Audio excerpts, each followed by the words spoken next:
안녕하세요. 저는 성남에서 작은 디저트 카페를 운영하는 35살 여자입니다.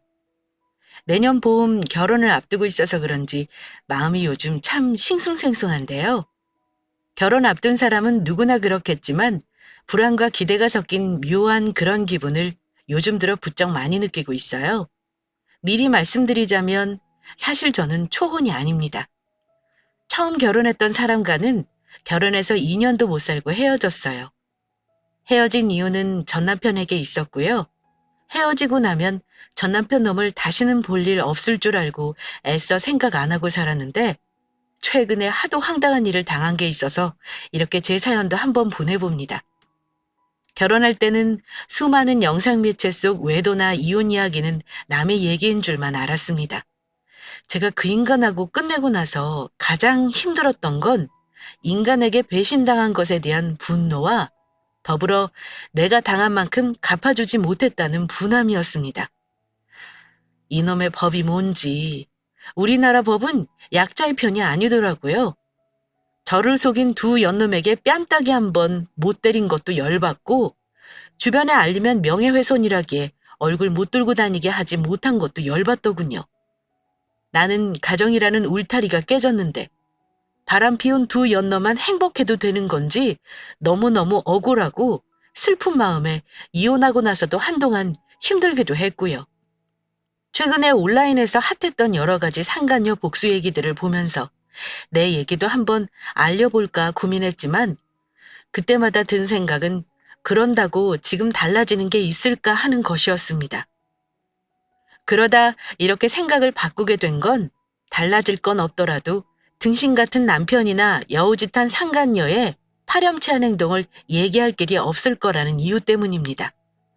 이렇게 익명의 힘을 빌어 사연으로나마 제가 당한 일을 털어놓고 싶었어요. 저에게 바보같이 왜 그렇게 살았냐고 멍청한 여자를 욕하지는 마시고 이제 똑똑하게 잘 살고 있으니 위로 부탁드립니다. 오래되면서 와, 내가 벌써 이혼한 지 5년이 넘었구나. 나 참 열심히 잘 살았다 하는 그런 마음이 들었습니다. 저는 이혼 후 좋은 사람을 만났어요. 이제 내년이면 남편이 될 사람과 행복한 연애도 하고 있었고 결혼 준비로 한창 바쁜 시간을 보내고 있었습니다. 그런데 그 즈음 뜻하지 않은 사람으로부터 전화를 받게 되었는데요. 그건 다름 아닌 전 남편의 연락이었습니다. 이혼하고 전화번호도 바꿨는데 어찌 알아낸 건지 제게 연락했더라고요. 게다가 멀쩡한 목소리가 아닌 술에 잔뜩 취한 채였고요. 지혜야, 너 잘 살고 있냐? 누구 번호인가 했더니 미쳤어? 술 처먹고 왜 전화해? 난 할 말 없으니 끊을게. 다신 이러지 마. 한마디만 듣고도 소름이 돋더군요. 전화를 끊으려는데 그 인간이 다급하게 이러는 겁니다. 제발 끊지 말아봐. 지혜야, 나 벌 받나 보다. 우리 부모님 다 돌아가시고 사업도 다 망했어. 나 이제 어떻게 살지? 그 말 듣는 순간 이혼하기 직전까지 자기 아들 편들던 시부모 얼굴이 떠오르면서 그 인간 말대로 인과응보인가 보다 하는 생각이 드는 겁니다. 저는 이미 원망과 미움도 없던 때라 더 이상 할 말이 없더군요. 그래서 다시는 연락하지 말라고 단호하게 일침을 놓고 전화를 끊어버렸습니다. 그때까지만 해도 몰랐죠. 이미 이혼까지 한 남보다 못한 그 인간이 저에게 무슨 짓을 할지 말입니다. 별일 아니라고 생각하고 넘어갔는데 결국은 얼마 후 일이 커지고 결국 지금 결혼을 약속한 예비 신랑이 나서서 해결하고 말았으니까요. 그 얘기하자면 어쩔 수 없이 전 남편 놈과의 결혼 생활부터 사연을 풀어놓아야 할 것 같네요. 그 인간은 연애 때는 전 재산을 바칠 것처럼 헌신하다가 결혼하자마자 다른 사람이 되어버린 사람이었습니다. 어느 날부터는 퇴근하자마자 컴퓨터 앞에 앉아 딴짓만 하고 저한테는 눈길 한번 안 주기 시작하더군요. 게다가 제가 다니던 회사를 몸이 안 좋아 쉬게 되자 아예 살림하고 밥하는 여자로만 생각하는 듯 했습니다. 그리고 어느 순간부터 휴대폰을 손에서 놓지 않더라고요. 핸드폰 액정을 보며 환하게 웃는데 그 웃음이 낯설게 보일 정도였어요. 왜냐하면 그렇게 환하게 웃는 남자가 아니었거든요. 주말에는 혼자 하는 외출도 잦아지고 한 번씩 늦게 들어오기도 하고 어떤 날은 외박까지 종종 했습니다. 의심스러웠지만 설마 했어요. 그러다가 나하고는 전혀 상관없을 줄 알았던 일이 일어난 건 결혼하고 채 1년도 지나지 않았을 때였습니다. 제 친정은 부산인데요. 어버이날을 앞두고 황금 연휴가 끼었을 때였던 것 같아요. 친정에 미리 다녀오고 싶었는데 웬일로 남편이 뭔가 신이 난 듯한 모습까지 보이며 적극적으로 밀어주더라고요. 쉬는 김에 친정 가서 며칠 있다가 와. 내가 기차표 끊어줄 테니까. 한번 내려가기 힘드니까 간 김에 친구들도 좀 만나고 오면 되겠다. 5일씩이나 당신 혼자 괜찮겠어? 밥은 어떡하려 그래? 내가 애야. 알아서 챙겨 먹을게. 내 걱정은 말고 푹 쉬다가 와. 왜 그리 나를 친정에 못 보내서 안달이야? 혹시 나 없는 동안 신나게 친구 만나고 술 먹으려는 건 아니지? 내가 그러겠냐? 지금 밤낮 없이 돈 버느라 친구 만날 시간도 없어. 잘 알면서 왜 그래? 어버이날 사위가 못 가는 게 죄송해서 그러니까 당신이 잘 놀아드리고 와. 남편은 그 당시 핸드폰 대리점을 하고 있었는데요. 휴일에 더 바쁜 사람이라 쉬는 게 어려웠습니다. 그래서 친정에는 저 혼자 가야 했고요. 저는 한 채 의심 없이 남편이 오로지 저를 위해 친정에 보내주는 거라 생각했습니다. 남편 말대로 오래간만에 친정에 간 김에 친정엄마와 맛있는 거 잔뜩 해먹고 푹 쉬다가 집으로 왔죠. 그런데 말입니다. 여자의 촉이라는 게 참 무서운 게요. 집에 왔을 때 남편은 일하는 중이었고 아무도 없었는데도 뭔가 이상한 위화감이 느껴지더라고요. 그랬던 이유는 바로 냄새 때문이었습니다. 집에서 제가 쓰지 않는 여자 향수 냄새를 맡았거든요. 아시겠지만 향수 냄새는 환기를 한다고 다 없어지는 게 아닙니다. 특히 섬유의 벤 냄새는 더욱 그렇죠. 이상한 기분이 들었는데 안방에 들어가서 침대를 본 순간 이상한 느낌은 확신으로 바뀌었습니다. 침대 시트에 남아있는 머리카락과 더 짙게 배인 향수 냄새를 확인하고 그때부턴 남편을 의심하기 시작했습니다. 설마 와이프를 친정 보내놓고 집으로 여자를 끌어들였을까 몇 번이고 생각했지만 그간 남편의 행실을 돌이켜보면 그러지 못할 것도 없겠다 싶었습니다. 게다가 남편은 결혼 전에도 연락하는 여사친들 때문에 저를 속상하게 한 적이 몇 번 있었던지라 더 의심이 갔죠. 그때 이후로 남편 행동을 유심히 관찰했던 저는 생각보다 빨리 외도의 사실을 알아낼 수 있었습니다. 어느 날 밤에 늦게 집에 들어온 남편이 씻으러 들어간 사이 남편 폰으로 계속 전화가 온 일이 있었습니다. 한 번은 그냥 받지 않았는데 계속 전화가 오길래 급한 일인가 싶어 제가 전화를 대신 받았습니다. 그런데 제가 여보세요 라는 말을 끝내기도 전에 상대방의 오빠 하는 말이 들리는 겁니다. 제가 황당해서 누구냐고 물었죠? 누군데 지금 이 시간에 남의 남편에게 전화를 하나요? 너무 예의 없는 거 아니에요? 그랬더니 당황하지도 않고 상대방이 이러더라고요. 제가 누군지 왜 궁금해요? 그리고 지금 이 시간이 뭐 어때서요? 아직 12시도 안 되었거든요? 그럼 무슨 일인지 저한테 말씀하세요. 제가 전해드릴게요. 일 때문에 전화한 거라 제가 다시 연락드린다고만 해주세요. 이런 상황이라면 전화한 사람이 당황하는 게 정상 아닌가요? 오히려 제가 다 당황스럽더군요. 제가 와이프인 줄 알면서도 아무렇지 않게 할 말 다 하고 끊는 거 보고 보통 여자애가 아니겠다 싶었습니다. 그래도 그때까지는 그 여자가 남편이 따로 만나는 여자일 거라고 확신하지 못했습니다. 하지만 씻고 나온 남편에게 말했더니 전화번호를 확인하고는 뭔가 석연치 않은 표정을 짓더군요. 그래서 그때부터 방금 그 여자와 남편과 사이에 뭔가 있구나 하고 확신했습니다. 하지만 저는 남편에게 겉으로는 아무것도 모르는 척 평소처럼 대했습니다. 누구길래 지금 이 시간에 전화하는 거야? 웬 여자던데 일 때문에 전화했대. 급한 거면 지금 전화해보지 그래? 아니야.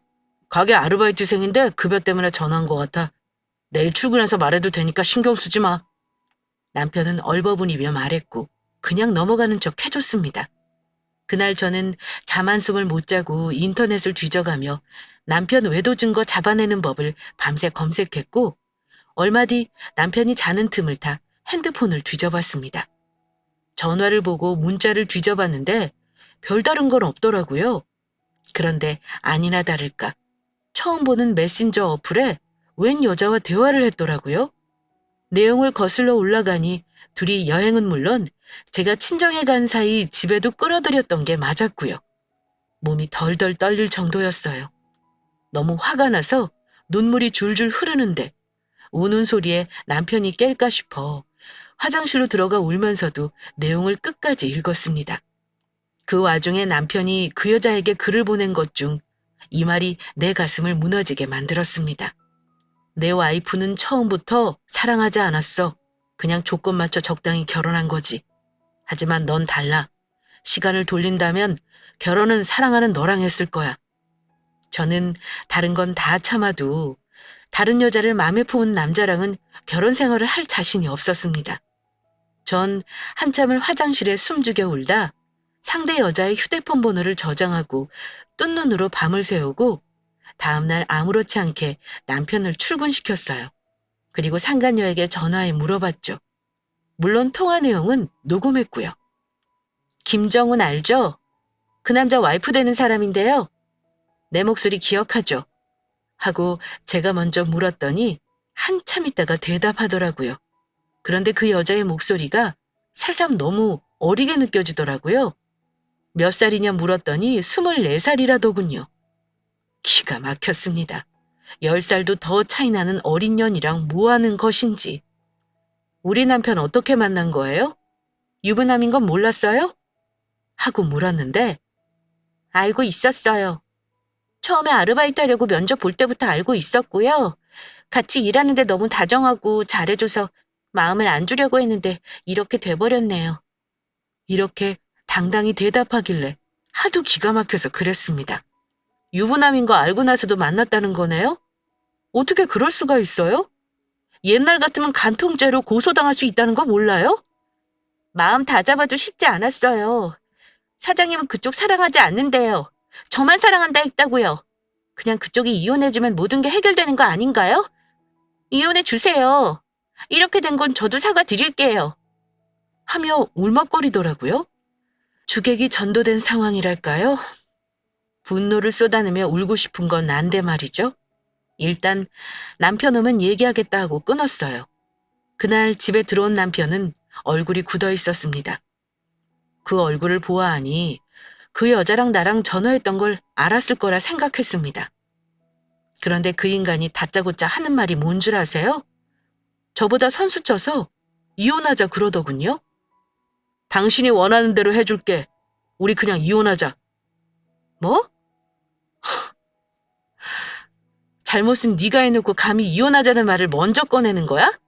내가 너한테 날개 달아줄 일 있냐? 순순히 이혼해주게? 이렇게 사는 게 무슨 의미가 있어? 당신 내가 다른 여자 만나는 거 다 알면서 참고 산다고?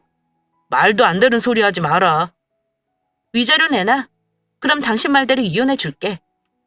나 사업자금 하느라 돈 없는 거 뻔히 알면서 그런 말을 하냐? 내 통장 지금 닦아서 보여줄까? 시골에 있는 땅이라도 줘? 그거라도 주면 이혼해줄래? 남편은 제게 위자료 줄 돈이 없다며 20년 전 자기 부모님에게 증여받은 땅이라도 받으려면 받으라고 했습니다. 맹지나 다름없고 20년간 가격이 3천만 원도 안 되는 가격 그대로인 지방의 땅을 말입니다. 살 사람도 없어 팔지도 못하는 땅을 준다니. 그냥 그거나 먹고 떨어지라는 소리였죠. 어이가 없었지만 생각해보니 솔직히 남편 말이 맞죠. 저는 바람 피운 남자랑 살 자신 없었습니다.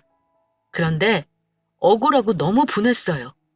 아쉬울 것 하나 없다는 듯 이혼하자고 하는 모습에 그냥 순순히 끝내주고 싶지 않았습니다. 그래서 변호사 찾아가 이혼 소송이며 상간녀 소송이며 알아보는데 그때 한번 더 절망감을 느낀 것이 우리나라는 외도한 배우자에게 법이 관대하더라고요. 그리고 제 발목을 잡았던 것이 돈 문제였습니다. 이혼 소송에 대해 알아보니 복수에는 돈이 많이 들어가게 되더라고요. 변호사 말로는 소송에도 원하는 금액을 정확히 받지 못할 수 있다고 했습니다. 변호사비는 많이 써야 했고요.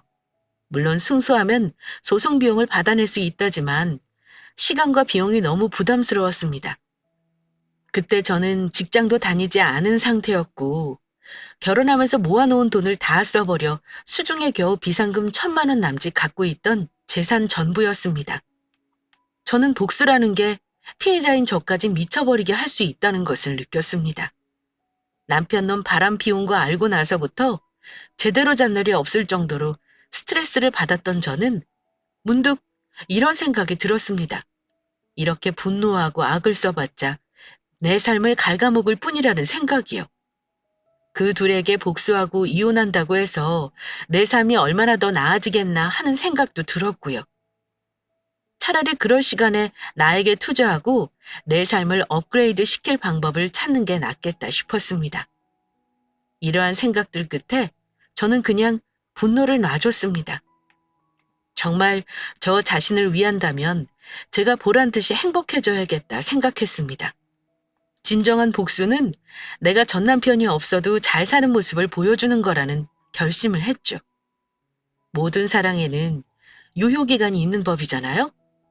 남편 놈이 지금은 사랑한다는 상간녀와도 시간이 지나 나와 별반 다를 바 없다는 걸 깨닫고 함께한 시간을 조금이라도 그리워하면 그게 정말 큰 복수라는 생각이 들더군요.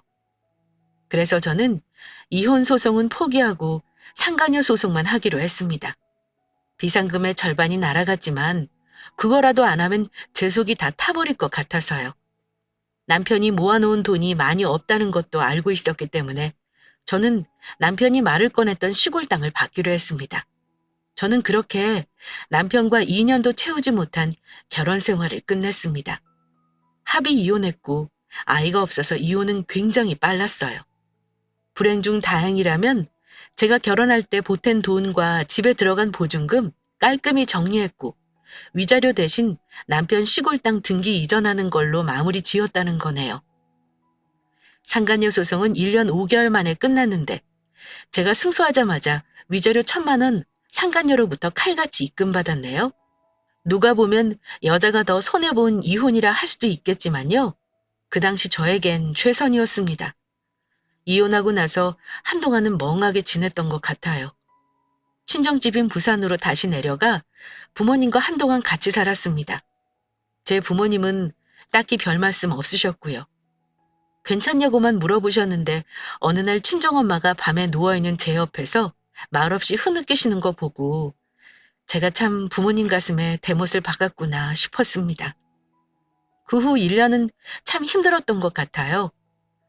한 번씩 화도 나고 울기도 울었는데 그래도 시간이 무서운 게 힘든 게 조금씩 잊히더라고요. 그때부터 취업 준비를 다시 했는데 30이 넘어가니 재취업이 쉽지 않았습니다. 잡념을 없애기 위해 제과제빵을 배우기 시작했는데요. 큰 기대 없이 시작한 일이 저랑 잘 맞는 일이다 싶었고 지금은 저를 먹여 살려주는 일이 되었네요. 참 사람 일이란 게 한치 앞을 모르긴 합니다. 이혼하고 나서 2년 동안은 다른 거 생각 안 하고 저만 생각하며 지냈습니다. 남자 만날 생각은 아예 없었고요. 그리고 친정 부모님 도움으로 기존에 새놨던 상가에서 제 가게를 오픈하면서 내 인생에도 봄날이 있나 보다 하는 날들이 이어지기 시작했습니다. 제가 상처를 훌훌 털어내고 마음을 여니 그때부터는 다른 것도 조금씩 눈에 들어오기 시작하더군요. 저를 많이 사랑해주는 예비 신랑을 만난 것도 그 무렵이었습니다. 그 사람은 저와 같은 건물에서 식당을 운영하는 사장님이었는데요. 가게가 붙어 있다 보니 식당에서 식사한 분들이 후식으로 저희 가게에 오는 일이 꽤나 많더라고요. 먼저 제게 다가온 건 그분이었는데요. 어느 날 그 사람이 덩치에 걸맞지 않게 소심한 목소리로 제게 조심스레 묻더라고요. 혹시 우리 식당 식사하신 분들 여기 오면 할인해서 커피 드실 수 있게 이벤트 같은 거 연계해서 해보실 생각 없나요? 저희 가게도 좋고 사장님 가게도 더 손님이 많아질 것 같은데 어떠세요? 이런 제안을 거절할 이유가 없죠. 저는 그 사람이 제게 관심을 두고 있다는 건 전혀 모르고 그 제안을 받아들였는데요. 어느 날 제게 묻더라고요. 저, 실례가 안 된다면 한 가지 묻고 싶은데요. 혹시 결혼하셨나요? 아니면 만나는 사람 있으세요? 쑥스러운 듯 묻는데 그때 이 사람이 나한테 관심이 있구나 하고 눈치챘습니다. 남자 만나는 게 못할 일은 아니지만 그래도 제가 한번 갔다 온 사람이잖아요. 솔직히 말하지 않고 누군가를 만나고 싶지는 않더라고요. 그래서 만나는 사람 있냐는 말에 솔직히 대답했습니다. 아니요, 지금 만나는 사람은 없어요. 그런데 결혼은 해봤네요. 한번 갔다 온 여자예요, 저. 지금은 혼자지만요. 머쓱하게 웃는 제게 그분은 조금 놀란 표정을 보이더라고요. 네? 그럼 일단 지금은 싱글이 확실하다는 거네요? 그러길래 제가 조용히 대답했습니다. 네, 지금은 그렇죠. 알겠습니다. 그거면 됐네요. 그 사람은 그 말만 하고는 웃으면서 돌아서더라고요. 그런데 그 이후 그 사람은 적극적으로 제게 관심을 표현하기 시작했습니다. 매일 가게로 점심시간마다 음식을 해날랐고요. 밤늦게 마감할 때는 꼭 제가 문 닫는 거 확인하고 문 단속도 도와줬고요. 누가 봐도 그린라이트가 켜진 게 확실한데 제가 어영부영하는 태도를 보이면 안 되겠다는 생각이 들었습니다. 그런데 분명한 건요. 저도 제게 관심 보이는 그 사람이 싫지 않았습니다. 그분은 전 남편과 달리 훤칠한 키에 단단해 보이는 덩치가 일단 매력적인 사람이었습니다. 거기에다 알면 알수록 친데레인 남조였죠. 원래 부산 남자들 무뚝뚝하고 표현 안 한다 하잖아요. 그런데 그 사람은 저한테 자기 마음을 숨김없이 다 표현하는 사람이라 좋았습니다. 조심스레 만남을 시작했지만 제가 결혼에 부정적이라는 걸 어느 정도 눈치채고 있어서 저를 채근하지 않고 기다려줬습니다. 그렇게 2년이 넘게 연애를 했는데요. 저는 연애 경험이 별로 없는 사람인데도 불구하고 성숙한 어른의 연애라는 게 이런 거구나 하고 알 만큼 서로 존중하고 배려하는 만남을 가졌습니다. 저는 힘든 기억은 거의 잊고 제 삶에 만족하기 시작했어요. 그리고 이혼하고 나서 어느덧 5년이라는 시간이 훌쩍 지나가 버린 어느 날이었습니다. 행복했던 저의 일상을 깨트린 사건이 일어났는데요. 다름 아닌 전 남편의 연락이었습니다. 처음 낯선 번호로 연락을 받고 나서는 그 인간에게 다시는 연락하지 말라고 하고 끊어버렸습니다. 술 처먹고 주정 부리나 생각했는데 그 뒤에도 끈질기게 연락을 하는 겁니다. 아무래도 안 되겠다 싶어 전화를 받긴 했는데 이러더라고요. 지혜야, 난데 혹시 시간 괜찮으면 얼굴 한번 볼 수 있어? 내가 당신하고 얼굴 볼 일이 뭐가 있어? 한 번만 더 전화하면 그때는 나도 가만 안 있을 줄 알아? 이제 와서 무슨 할 말이 있다는 건지 어처구니 없을 뿐이었습니다. 그 후 전화번호를 차단해버리고 신경을 꺼버렸고요. 며칠 후 오전에 가게에 나가보려고 친정집을 나서는데 기절할 뻔한 일이 생겼습니다. 글쎄 겁도 없이 전 남편이라는 인간이 친정집 앞에서 저를 기다리고 있었던 겁니다. 깜짝 놀란 저는 무슨 짓이냐고 화를 냈고 계속 이러면 신고해버리겠다고 으름장을 놓았습니다. 그 인간이 그러더군요. 네가 연락을 계속 안 받으니까 어쩔 수 없이 찾아온 거야. 정말 미안하다. 딱 10분만 시간 내줘. 정말 조용히 할 말만 하고 갈게. 그럼 얼른 할 말만 하고 돌아가. 일단 여기 말고 다른 데로 자리를 좀 옮기자. 대체 무슨 말을 하고 싶은 건지 드러나 보기나 하자 싶어 근처 카페로 갔습니다. 5년 만에 본 그 인간의 행색을 찬찬히 살펴보니 뭐 그 인간도 좀 변했더라고요. 원래 마르긴 했는데 더 말라 보이는 게 나랑 살 때는 저 정도는 아니었지 싶었고요. 그런데 둘이 마주보고 있는 그 광경이 스스로 생각해도 너무 어이가 없더라고요. 내가 왜 여기 전 남편 놈이랑 앉아있나 싶어 그냥 일어날까 하는데 그 인간이 대뜸 이러는 겁니다. 그땐 눈에 뭐가 씌었는지 몰랐는데 이제야 알 것 같아. 무슨 대단한 깨달음을 얻은 듯 비장한 표정으로 말하길래 저도 물어봤습니다. 대체 뭘 알겠다는 거야? 당신과의 결혼 생활이 얼마나 행복했던 건지 헤어지고 나니까 알겠더라. 거기까지 듣고 있자니 이 인간이 무슨 말을 하려는지 슬슬 예상이 되더라고요. 이제 와서 이혼이 후회되니 어쩌니 그런 말을 할 것이 뻔히 보였던 저는 이 악연을 확연히 끝내려면 지금 남자친구의 힘을 빌려야겠다고 결심했습니다. 그래서 바로 예비신랑에게 데리러 와달라고 문자를 보냈습니다. 지혜야, 나 이혼하고 나서 부모님 차례로 돌아가시고 가족들은 다 나한테 등 돌려버리더라. 친구들도 하나같이 나 피하더라고. 지금 와서 그런 말이 무슨 소용이야? 다 당신이 자초한 거잖아. 바람 피운 그년이랑 보란 듯이 잘 살지 그랬어? 걔랑은 1년 살고 헤어졌어.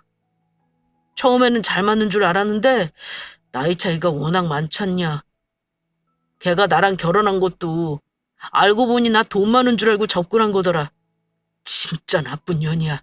나도 걔한테 사기당한 거라니까.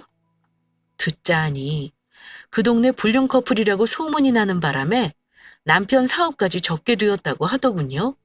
그러고 나서 돈이 쪼들렸나 본데 그 어린 년이 생각 없이 돈을 써대는 바람에 빚까지 생겼다고 하더라고요. 그나마 가지고 있던 전세 보증금도 그냥과 헤어지면서 절반 넘게 내줬다는데 참, 그 얘기를 듣고 있으니 기가 차더라고요. 그래서 물었어요. 그런 얘기를 왜 나한테 하소연하는 거야? 우리는 이제 남남이고 나는 당신한테 이런 말을 듣고 있어야 할 이유가 없어. 그래서 말인데 지혜야, 우리 다시 합치자. 어? 내가 진짜 잘할 테니까 나 용서해줘. 우린 다시 시작하면 더 잘할 수 있을 거야. 나 정말 너 없이는 못 살 것 같아. 미쳤냐? 나를 얼마나 우습게 알면 그런 말을 할 수가 있어? 그 인간은 결국 제가 듣고 싶지 않던 말을 하더군요. 저는 너무 화가 나 그 자리에서 나가려 했습니다. 그런데 그 순간 전 남편대로 검은 그림자가 드리워졌습니다. 지금 이게 무슨 상황이지? 뭐라고? 누가 누구랑 다시 시작하고 싶다고? 그 그림자의 정체는 바로 제 문자를 받고 불이 나게 달려온 저의 현 남자친구이자 예비 신랑이었습니다. 어리둥절한 얼굴로 뒤를 올려다보던 전 남편 놈이 이러더군요. 누군데 남의 일에 참견이야? 대금 볼 일이나 보고 가시지 그래? 그 말을 들은 예비 남편이 그 인간의 멱살을 잡고는 카페 밖으로 거의 들다시피 하며 끌고 나갔습니다. 덩치 차이 때문에 전 남편 놈은 질질 끌려나가더군요. 예비 신랑은 사실 유도 전공한 체대 출신이었거든요. 덩치 차이도 그렇지만 어지간한 남자 아니고서는 그 힘을 이길 수가 없었을 겁니다. 야, 당신 뭐야? 누군데 이런 행패를 부려? 당장 안 나? 경찰 부르기 전에 당장 나! 나달라고? 알았어. 지금 놔줄 테니 눈 감아라. 예비 신랑은 소리 지르며 버둥거리는 그 인간을 카페 문 밖에서 인도 쪽으로 번쩍 들어 던져버렸습니다. 거의 허리가 반으로 접히는데 저러다 병신 되겠다 싶었습니다. 전 남편은 우당탕 소리와 함께 힘도 못 쓰고 바닥으로 고꾸라졌고 울상을 지으며 신음소리를 내더군요. 아이고, 아휴. 당신 뭔데 엄한 사람한테 폭력을 써? 내가 이대로 넘어갈 줄 알아? 상해죄로 고소해버릴 거야. 그래, 고소해봐 어디. 나도 당신을 내가 결혼할 여자 스토킹한다고 신고해버릴 테니까. 뭐? 결혼? 지혜야, 너 남자 만나냐? 내가 남자를 만나든 말든 상관없는 거 아니야? 내가 미쳤다고 너 같은 인간 무서워서 결혼도 포기하고 사니? 전 남편은 허리가 아픈지 자리에서 일어나지도 않은 채 세상 황당하다는 듯한 표정을 짓고 있었습니다. 예비 신랑은 너 다시 찾아와서 지혜씨 괴롭히면 나한테 반 죽을 줄 알아. 알겠어? 오늘은 이 정도지만 다음에는 아주 다리를 부러뜨려 버릴 테니까. 지혜씨, 더 말할 것도 없어요. 얼른 차 타요. 가게에 내려다 줄 테니까. 저는 예비신랑이 끌고 온 차에 올라탔고 그 인간은 벤츠에 올라타는 저를 쳐다보더군요. 남편이 말없이 예비신랑 차에 타는 저를 바라보는 게 어찌나 통쾌하던지 똥차 같은 남편 때려눕히고 벤츠 예비신랑 차를 타는 순간 저는 5년 전 남편이 절 배신한 것에 대한 복수를 다 한 것만 같은 기분이 들었습니다. 그때 차에 오르는 제 뒤통수에 대고 전 남편이 소리를 지르더라고요. 내가 이대로 넘어갈 것 같아! 소송을 해서라도 내 거 도로 찾아온다! 저건 또 무슨 개소리인지 뭘 찾아간다는 건지 어이가 없더군요. 지혜씨, 저 인간 전 남편 맞죠? 갑자기 왜 찾아온 거예요? 혹시 그동안 연락 온 적 있었어요? 예비 남편이 묻길래 곰곰이 생각해봤는데 아무래도 저 인간이 갑자기 찾아와 합치자고 하는 게 이상했습니다. 도로 찾아갈 거라는 말의 뜻이 뭘까 하고 생각해보니 문득 5년 전 제게 떠넘기듯 줬던 시가 2천 몇백짜리 땅이 생각나는 겁니다. 그때 아차 싶었습니다. 저는 그거 등기만 가지고 있었지 그동안 아예 기억도 못하고 살았거든요. 성우 씨, 제가 짚히는 게 있어요. 아닐 수도 있지만 제가 이혼할 때 그 인간한테 위자료 대신 땅을 받은 게 있었거든요. 그때는 가치가 없어서 재산세만 나한테 떠넘긴다 싶었는데 그거 한번 확인해 봐야겠어요. 저 인간이 분명 제가 좋아서 합치자고 할 인간은 아니거든요. 저는 부랴부랴 그날 일을 마치고 땅 등기 문서를 확인해 보았습니다. 그리고 인터넷으로 공시지가를 검색해 보니 5년간 무려 그 땅이 30배가 오른 겁니다. 남편이 물려받고 20년 동안 가격이 안 변하던 땅인데 5년 만에 30배나 오른 건 그 주변이 개발 호재가 있어서였습니다. 내 인생에 한 번도 도움 안 되던 인간한테 받은 땅이 이런 식으로 저에게 행운을 가져다 줄지는 몰랐습니다. 저는 믿기지 않아서 부동산에도 따로 알아보고 인터넷으로도 알아봤는데 확실하더라고요. 그제야 전 남편이 저를 찾아온 이유를 알겠더군요. 교활한 그 인간은 여자 때문에 있는 돈 다 털어먹고 아마 그 땅을 알아봤겠다 싶었습니다. 그러다 나한테 준 거 땅을 치고 후회했겠죠.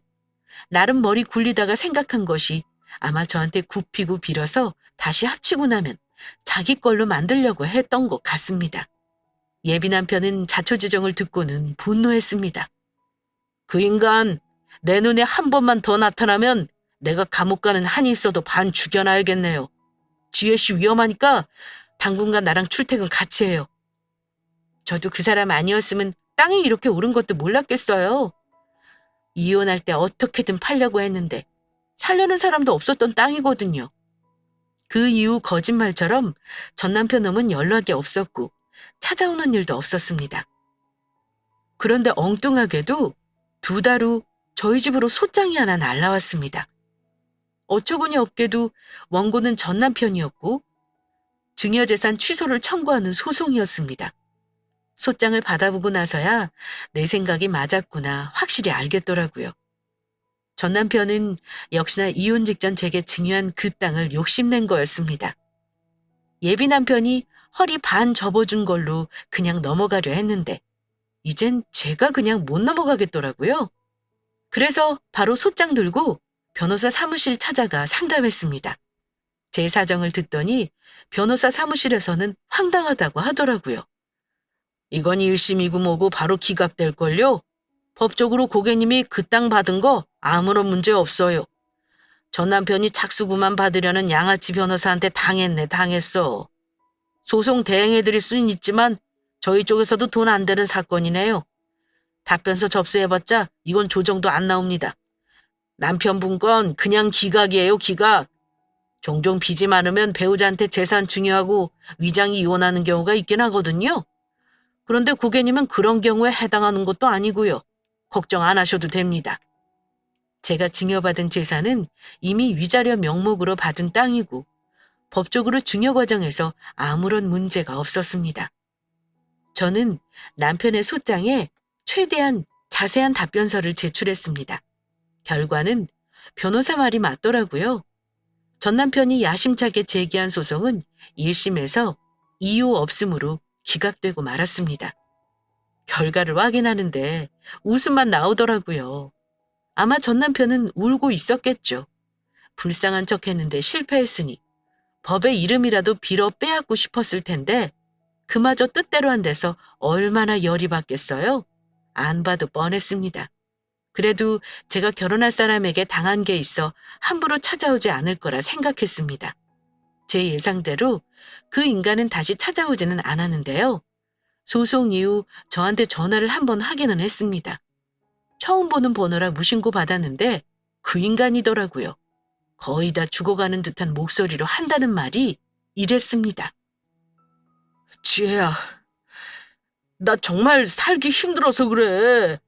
다는 안 줘도 되니까 그 땅 팔면 나 현금으로 1억 정도만 떼줄 수 없어? 지금 그게 몇 배가 올랐는지 알지? 그래도 너 내 덕에 그 땅 차지한 거잖아. 예정을 봐서라도 나한테 그 정도는 해줄 수 있는 거다 너. 1억 같은 소리 하네. 나한테 준 땅 도로 빼앗겠다고 소송까지 한 인간이 할 말은 아닌 것 같은데? 당신 그 땅 가져가려고 소송까지 할 줄은 몰랐다. 진짜 설마 했어. 그거 당신이 나한테 죄책감 덜자고 죄값 대신 준 땅인 거 혹시 잊었어? 계속 이러면 나도 당한 만큼 똑같이 해줄 거야. 당신 내 애인 저번에 봤지? 이번엔 당신 다리 부러뜨리겠다고 벼르고 있어. 전화로 이러지 말고 아예 와서 말하지 그래? 지혜야 제발. 나 한 번만 봐주라. 나도 사기꾼년 만나서 인생 망했잖아. 나 그걸로 죄값 치른 거야. 내 인생은 이혼한 다음에 모든 게 엉망이 됐어. 나는 이런 걸 바란 게 아니었어. 지혜야, 나 너무 후회해. 다시 합치자고도 안 할 테니 제발 부탁인데 그 땅 팔아서 나 좀 도와주라. 도와달라고 눈물로 호소하는데 인간이 어디까지 찌질할 수 있는지 정말 찌질함의 막판을 그날 봤네요. 인과응보라고 하죠. 언제는 나를 사랑하지 않는다며 자기가 사랑하는 어린 여자와 살겠다고 나에게 비습고 준 인간이 결국은 잘 살지도 또 행복하지도 못하고 전 마누라한테 하소연하며 울고 있는 꼴이라니. 저는 이제 확실히 끝내야겠다 싶어 매몰차게 말했습니다. 당신은 나를 이혼녀로 만들었고 몇 년이라는 시간을 낭비하게 만들었잖아? 그런 사람 앞에서 지금 어린애처럼 징징대는 게 말이 된다 생각해? 당신이 다 자초한 일이니까 이 악물고 버텨라. 다시 한번 말하지만 당신에게는 10원 한 장 줄 생각 없어. 나한테 다시는 연락하지 마. 앞으로 당신 얼굴 볼 일 없길 바래. 내 말이 끝나자마자 마침 옆에 있던 예비 남편이 전화기를 빼앗아서 소리를 질렀습니다. 야, 이 미친 새끼야! 너 내 여자한테 다시는 연락하지 말랬지? 진짜 내 손에 죽고 싶냐? 아니지.